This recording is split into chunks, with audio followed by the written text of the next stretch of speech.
on December 11th at 7:30 at the Bernie Grant Centre in Tottenham. We will be live with a guest who is yet to be confirmed, but will be very special. Come along, meet us in person, enjoy the joy. It's just before Christmas. Have some eggnog, have a good time. On the 11th of December, we've still got tickets on sale for the second ever Over the Top, Under the Radar live event, which I think we can call it a Christmas special because it's happening in December. You'll get to hear the podcast being recorded, you'll get to meet other listeners, and of course you'll get to hear from our very special guest. So there's still tickets left if you want to grab them. They start at £8. And yeah, it's going to be a fun night. Hi, I'm Gary Young. And I'm Karis Foco. Every week, Karis and I will be talking about those stories in the news that are overreported and the ones that are going completely under the radar and not talked about enough. This is Over the Top, Under the Radar.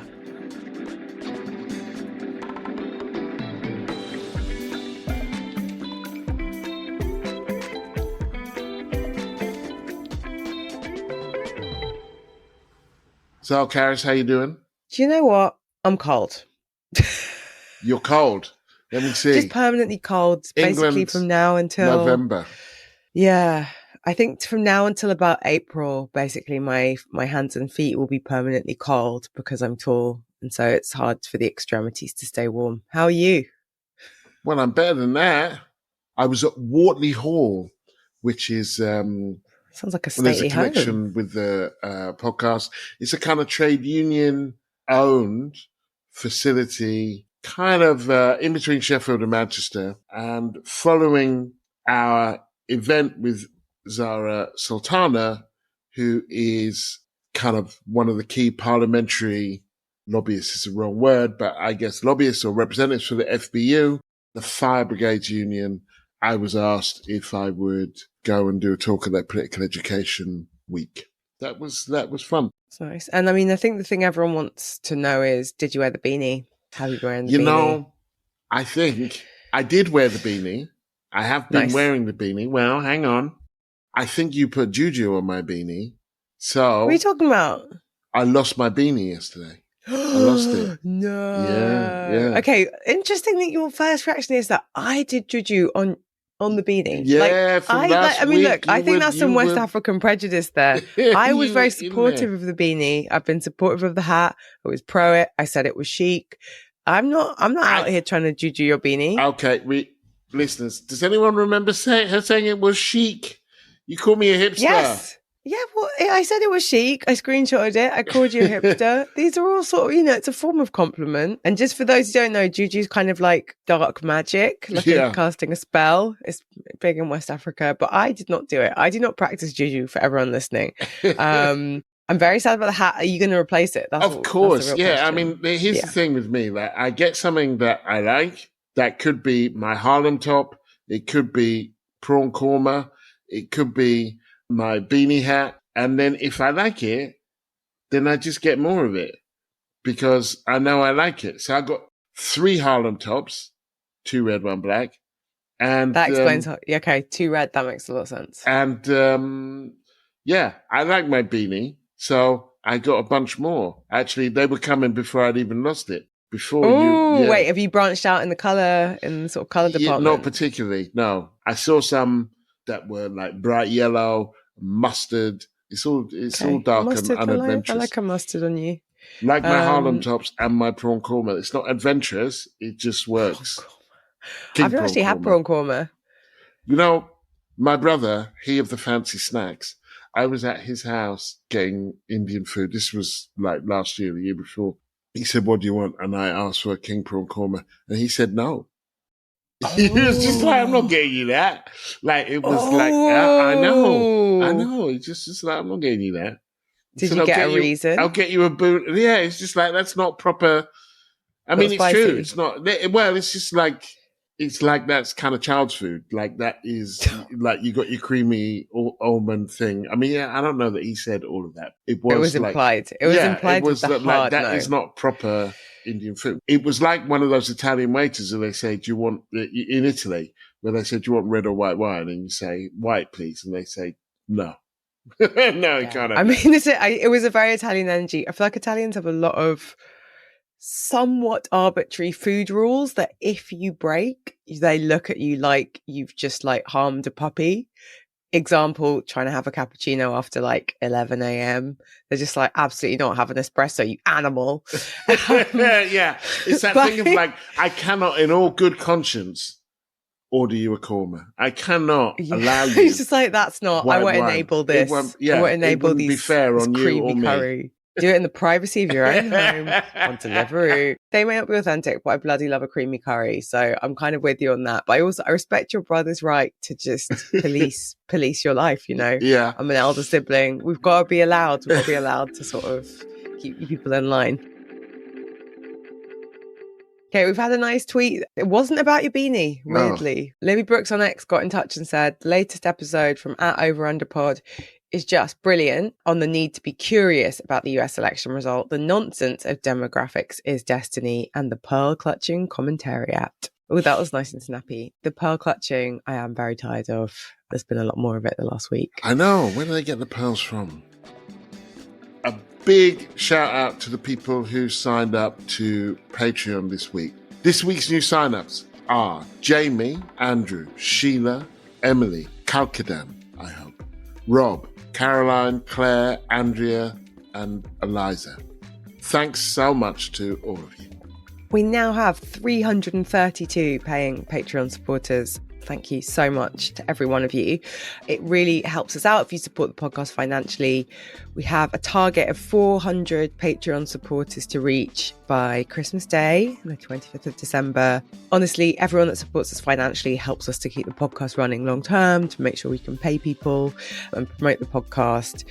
If you're able to support us, the packages start at just £3 a month. So to keep the show running and access weekly bonus episodes, a newsletter, the exclusive Over Under WhatsApp community, where you can meet lots of other listeners and have chats, you just have to search Over the Top, Under the Radar on Patreon. And then in a few clicks, you are helping to keep the podcast running. I don't know whether you're like this. When bad news on this scale comes along, I tend to just avoid the news then for a bit. I'm like, okay, you won. Sensible, more sensible than me. What is exhausting me at this moment, and what I think they're over the top on are, and I hinted at this last week, I alluded to this, the media and their predictions. What will Trump, what will happen in China? What will they do in some sense? Like, look, first of all, you're not very good at predictions, which is fine, actually. You predicted that this election would be close. It wasn't particularly close. There was a prediction that Trump would be a goner. He's not a goner. So, it's fine because predictions are not your job. It's this notion that, they have some amazing insight that can tell the future. They're not clairvoyant. And the time when they're doing that, they could be describing what is actually happening. In terms of, I would like to see reporting on, and it's not that there's been none, but compared to the weight of the what will this and what will that, I'd like to see some reporting on where the money's going right now in terms of people following through, big business following through on the Trump victory. I'd like to see some reporting on how the left is reorganizing. Yeah, I think it's a good over. Yeah, agree about the predictions. I think it comes from a good place in the sense of people, the idea is that journalists and pollsters have some extra insight, but I think you're right. It does create with the exception of the Conservative MPs who bet on the date of the general election once they knew what it was, it is a fairly pointless pastime. And I feel like over the last 10 days, it has felt a little bit like, when there are two BBC commentators vamping before a sports event starts and something's delayed it. And so they're like, did you know that this pitch was first laid in 1923? And they're like, yes. And 5,000 starlings could fit on it. And I think that is what it feels like you do get some insider information as a journalist, you do have some insight, but right now you don't know any more than any of us, and there's a bit of a lag now between Trump being elected and him actually being in office, and we could just spend that time speculating, or as you say, we could spend it doing investigations about what happened, thinking about how we're going to deal with Trump Mark II, which, oh Lord, I also think, Gary, if we're real, the only person who actually called the presidential election and really hasn't, been a big head about it is Mu Deng. Do you know about Mu Deng? No. Mu Deng's a hippo. Okay. Oh, well then. It's like a sort of baby pygmy hippo in Thailand. Right. She's super cute. I'm not really sure how she went viral on the internet, but it's like she's definitely like a 2024 thing. She's very cute and tiny. And basically, just before the election, they carved two different fruit, like kind of elaborate fruit displays with Trump and Harris's name. And then Mu Deng walked up to Trump. So she called the election. At the time, everyone was like, it's a stitch. They rigged it. And now, I mean, she seems to be the only prescient one. And she's not gassing the thing up. She's not going around being like, I know everything. I haven't seen her on Fox. And it does feel like somewhat like that at this point, given Brexit, Trump Mark 1, Trump Mark 2. It's like you hit the mark about as often as the hippo. So maybe no. Here's where I would slightly disagree with you, only slightly. Journalists should have insight, but actually, increasingly, they don't. They are as detached socially in their reporting and so on from Trump's base as they were from Corbyn's base, I would say. They should have insight. They should be able to discuss possible trajectories and so on, not predict the future, but describe things in a certain way. But increasingly, they're out of touch and they would rather be kind of declarative than exploratory. So they should have insight, but I don't hear a lot of that insight. Do you think it's getting worse, or do you think it's always been like this? I think it's getting worse. I think it's getting worse because the kind of oligarchic natures of journalism are getting worse. You used to be able to get in, say, Britain, used to be able to get into national journalism through your local paper. That was the way that you got in. Local paper, regional paper, national paper. Now it's much more of a graduate profession. A higher percentage of the commentariat went through Oxford and Cambridge and private school than Lords and so on. So there's that. And then I think that our politics has also become less predictable and more reliant on the kind of groups that they don't know. So I think these two things are going in different directions. I think that's as true on the left as on the right, although the right is pushing. Politics has been driven by more populist concerns at the same time that our journalists have become posher and more out of touch. Okay, well, I've got two questions. One is, have you ever made any predictions that were, as a journalist, that were like completely right or completely wrong? Yes. In 2003, I thought that the French and the rest of the Western opposition to the bombing of the Iraq War would just fold. And I think I wrote that. It's a different thing, right? Thinking it. We think all sorts of things about the future, but I think I did predict that they would fold. I just thought, well, ultimately you care more about your relationship with America than you give a shit about Iraq. So that's not what happened. That's the one that springs to mind. I'm sure there were more recent ones, but I did start to stop doing it for this very reason. So yeah, okay, predictions. Maybe we could just ban them. Yeah, I predict that they will be banned. My under the radar is the Australian social media ban. Do you know about this? I do not know about that. So it's got cross-party consensus in Australia. I'm not going to do my Australian accent, but it's decent, if I do say so myself. Australians so now I think you have to do it. You have to. And social media. Anyway, so the Prime Minister of Australia, Anthony Albanese, this has been floated. It's now going to be tabled in Parliament. Australia is going to ban social media for under 16s. I think it's an amazing idea. And the background is it's got cross-party support. The legislation's being introduced in the next week and it will come into force in the next year. It's just a really straightforward, good idea. Just for those who don't know, most social media platforms do have some sort of age restrictions or gating. You can't just like create a TikTok account or an Instagram account at birth. But what Australia wants to do is put the onus on social media companies to keep under 16s off their platform. It's a sign of how broken a lot of our political systems are that this is a standout piece of legislation. There is a private member's bill a backbench MP has tabled some legislation in the UK which is meant to stop young people from doom scrolling. So it's like a bit short of a ban, and I actually think it's crap. But the reason I love the Australian bill and think it's really brilliant is social media is really new. We have no idea the full impact of the technology on any of us, adults or children. But there are things that we can just see in a common sense way, like it's super addictive. We know that a lot of these apps have been engineered to give us constant dopamine hits. We restrict things for children all the time. Like children aren't allowed to work in coal mines in the UK or in many countries, or indeed work at all. And I think for the generation who have had unfettered access to social media, of which I'm like a little bit too old to be part of, I did get on social media probably as a teenager. I got a phone as a teenager, but it wasn't a smartphone. We've already done a whole generation harm. The evidence we have that leaks from tech companies, so like their research into the harm of their products, is that platforms like Instagram have a negative effect on people's mental health, make them more anxious, impact their self-esteem. And then the other issue is that young people are so tech savvy that often their parents have no idea what they're accessing online. So this is one for me that I think it's not that complicated or nuanced. Ban it. We don't know what it's doing to people. The things we do know are not good.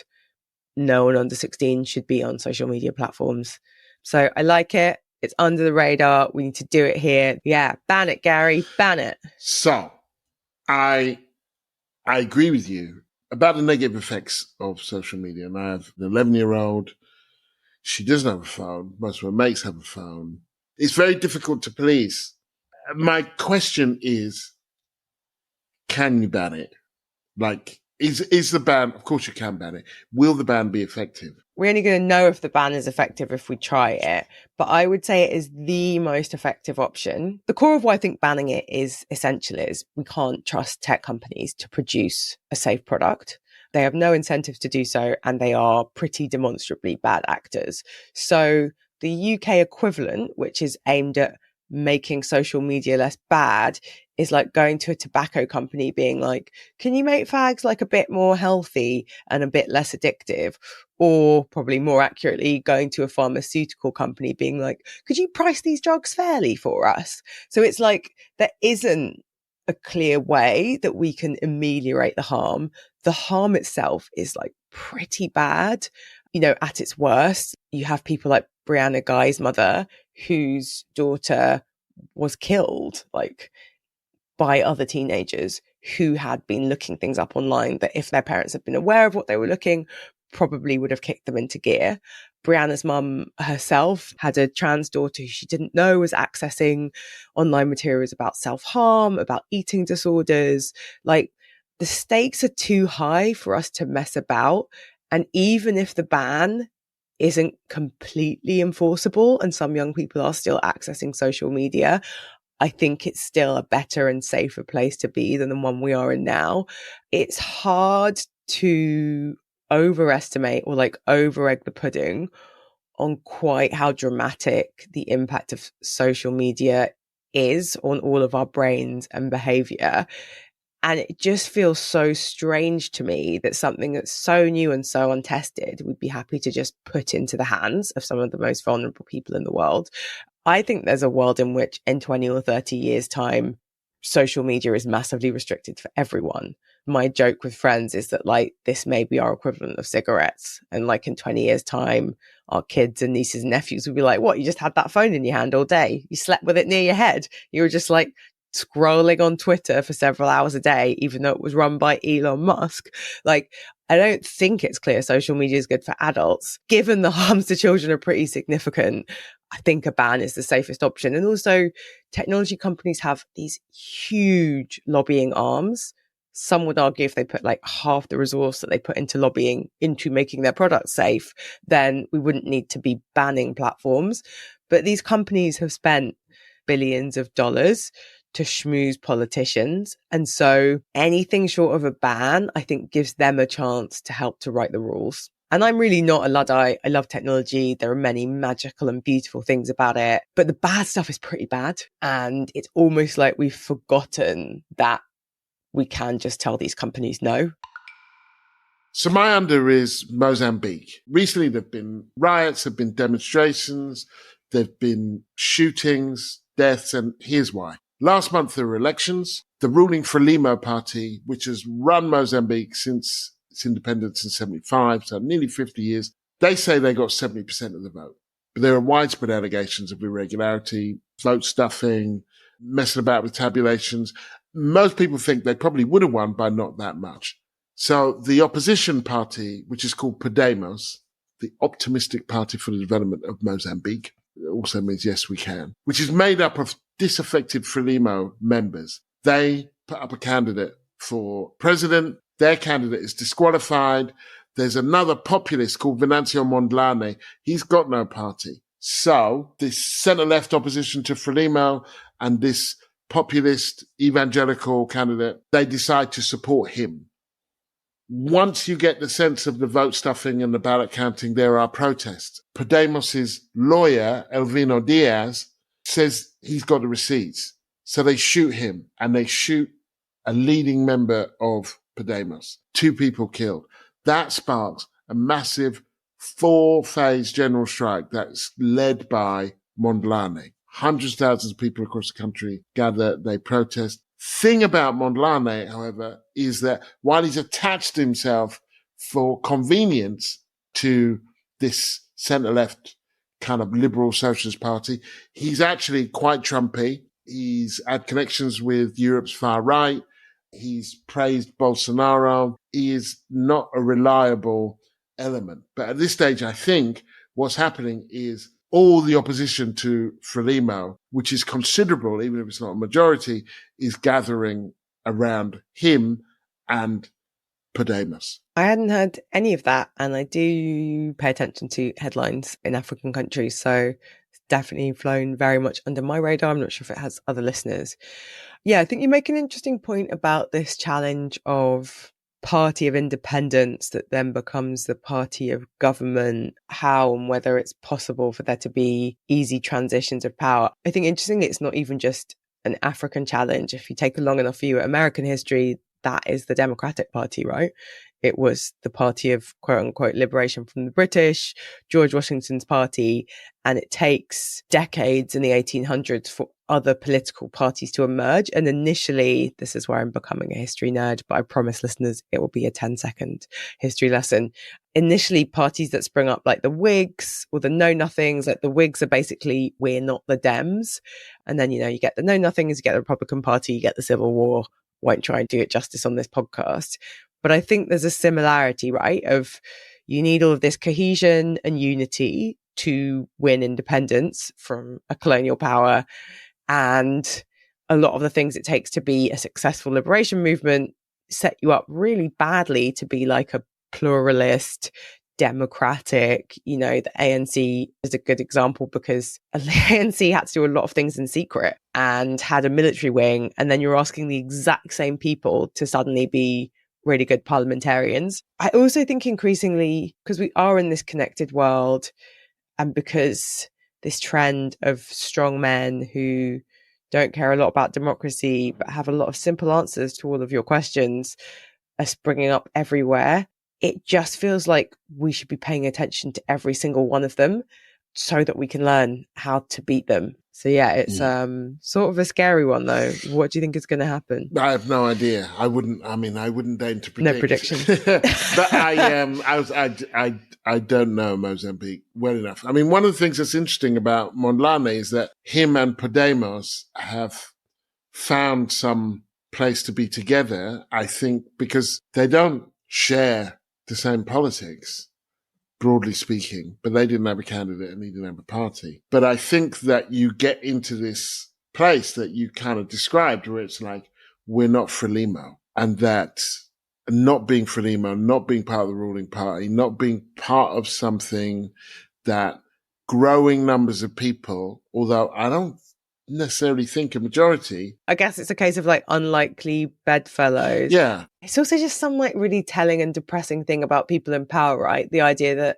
they could have won the election with a, 52, 53%, but they were like, nah, we want it bigger than that. I mean, there is a tested adage that in the wake of every revolution, the very people who demand democracy then become the dictators. And there is some evidence that, although this is 50 years, and they have been problematic and winning elections for 50 years. But as you say, the idea, it's a bit like Labour's ruling centre, which will only tolerate the left so long as there's no chance of the left winning. But as soon as Corbyn comes along and it's like, oh, so that's real, then this can never happen again. So just the idea that they might lose is enough.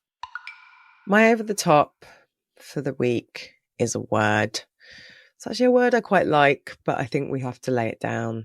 My over the top for the week is woke. Whoa. Stay woke. What does woke mean to you, Gary? Woke to me is like political correctness. It's become to mean whatever you want it to mean so long as you don't like it.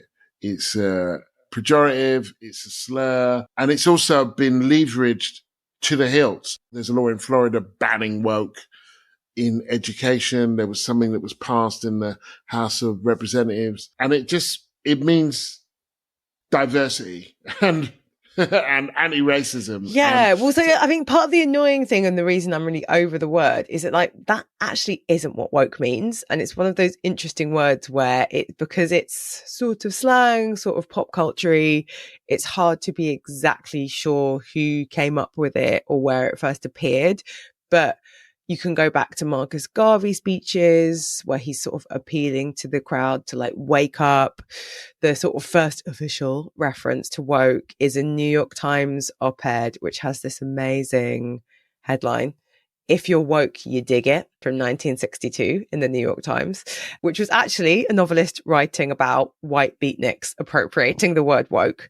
The reason I like the word, or I used to like the word, is that it's about consciousness, right? It hits on something that I think is important for left-wing politics or like Marxist politics, which is about seeing things that you then can't unsee. So seeing systems and structures that aren't right and wanting a different world.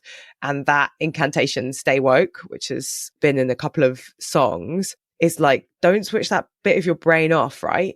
Stay aware, stay conscious, see the world as it really is, as opposed to like how powerful people are telling you it works or it can be. But then, yeah, the bad thing, as you've hit on, is it's now used as a stick to be, I mean, not even just lefties, like just anyone the right doesn't like.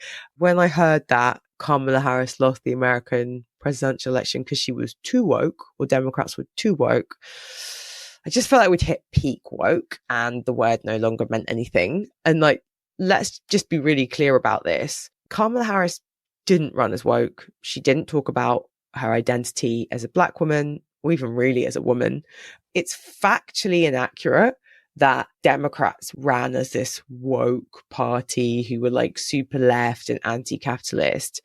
But also, within our own movement, people are being told it's your fault. It's your fault, Black people, gay people, people who like are perceived as different or other. We pandered too much to you and now we've lost the election, which is hot, salty garbage and isn't based on anything. But also I think it's one of those things where there's a lie contained within it. This year, the celebrity star of the Boots Christmas ad is Adjoa Andoh, who is in Bridgerton. She plays Lady Danbury. And in this advert, she is playing Mrs. Claus, spoiler alert for an advert, while Santa, presumably her husband, is sleeping. Her and the elves, some of whom are visibly queer, shock horror, are pulling together all the presents for Santa's sleigh. And at the end of the ad, Santa wakes up and it's like, oh, ready to go. Darren Grimes, who I don't recommend that you follow on social media or indeed listen to, tweeted some sort of tirade of like, this is woke nonsense. Why is the white man useless and asleep? Why are they talking about they, them? And like, the thing I hate most about woke and the word woke and the phrase woke is it conceals this lie, which is that we on the left are sensitive and overly policing of others' language and annoying cultural Marxist, horrible people pushing dangerous ideas. Whereas actually the sensitive snowflakes, the people who can't tolerate culture unless it fits into a narrow box, are people on the right. We have made some progress on social issues. People who have been harassed just for who they are or how they look or how they present are experiencing like a modicum amount of more representation and visibility and rights. And as a result, they and like we on the left are being harassed and bullied. Yeah, I mean, I agree. I think we actually have to really not even dignify it as an insult. When people used to talk about political correctness to me, I used to say, so I don't understand what that means. What do you mean? And I just wouldn't entertain the word. Even the notion that she ran as well because she didn't run as well. What are you talking about? What? Just tell us what you mean. What are the policies or what are the things that she said? I'm not going to deal with you on whether she, not you personally, but on whether she was woke or not, because I don't know what that means. Chances are you can't define it. And if you mean she was too pro-black, show me where. Show me how. Show me where. Show me how. And tell me what the issue is. Politically correct policing, that's what they used to talk about. And that meant not stopping and searching so many black boys. Just tell me what you actually are talking about and don't hide behind the word. I think we just got to kill it now. Can't say woke anymore. And yeah, we need to move on. It's a shame. It's a good word. I mean, I was kind of over it like last year or the year. I mean, as soon as it started being it's quite a hipster thing to say, isn't it? You were over it before everyone else. A little bit cooler than me. Oh, you're overwoke. I was overwoke last year. Just a little bit ahead of the curve. No, it's okay. You're a hipster. You got your beanie. You drink oat milk. I have no words. And you are into stuff before other people are into it because you're cool. That's all right, Gary. This is where the juju starts.